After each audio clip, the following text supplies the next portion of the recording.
Aucune mention directe de l'Ukraine et de lourdes critiques adressées aux Occidentaux dans la bouche de Vladimir Poutine lors du 14e sommet des BRICS, organisé à distance. Sur fond de sanctions occidentales, le président russe appelle ses partenaires à resserrer leurs liens. Seule une coopération honnête, au bénéfice mutuel, peut nous sortir de la situation de crise que connaît l'économie mondiale à cause des actes égoïstes et dysfonctionnels de certains pays. Plus de coopération et surtout un changement profond de l'ordre international vu sous l'optique de la domination occidentale et honnie par Vladimir Poutine. Nous sommes convaincus qu'à présent et plus que jamais, le leadership des BRICS est nécessaire pour former de manière unifiée et positive un système de relations internationales réellement multipolaire.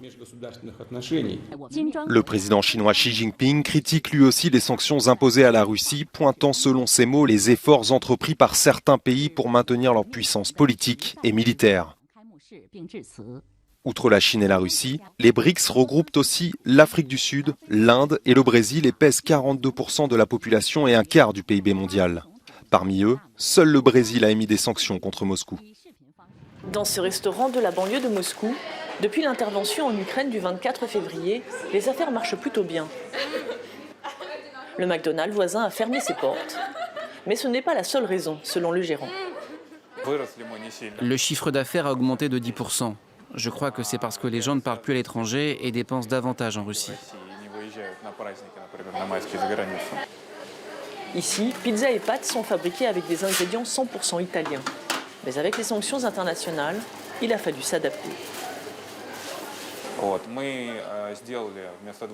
Aujourd'hui, nous travaillons avec 5 fournisseurs contre 2 auparavant. Parce que certains ont augmenté les prix de la farine, d'autres le prix du fromage. Pour ce qui est de la farine, on a 2 mois de réserve. Mais on se prépare dès aujourd'hui à utiliser de la farine russe. Artyom songe aussi à proposer du vin russe dès que son établissement aura obtenu la licence. Si la formule paye, il ouvrira un deuxième restaurant d'ici 2 ans. Même pragmatisme dans cette manufacture de montres, la plus vieille de Russie. La marque, rachetée par un Français en 2011, a dû reporter le lancement de certains modèles, comme celui fabriqué à partir de ce morceau de métal. C'est une aile d'un avion de chasse MiG. Voilà, donc en raison du contexte, on reporte un peu la sortie des montres qui sont sur une thématique militaire, pour des raisons évidentes, et on se concentre plus sur des montres qui parlent de l'art, des montres plus classiques, ou qui parlent de l'espace. La montre des héros soviétiques a aussi dû changer de fournisseur. Certains éléments qui provenaient d'Europe, comme les bracelets ou l'huile des machines, sont désormais confectionnés en Russie. Mais d'autres composants y sont introuvables. C'est le cas du saphir poli, le verre qui referme le cadran de la montre. Et c'est des verres de forme avec des faces, des angles précis.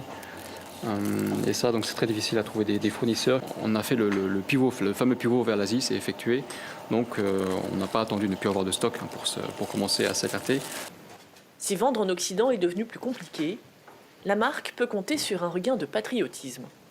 Ça fait 10 ans qu'on se bat pour essayer d'expliquer aux Russes qu'il n'y a pas que les montres suisses qui existent au monde.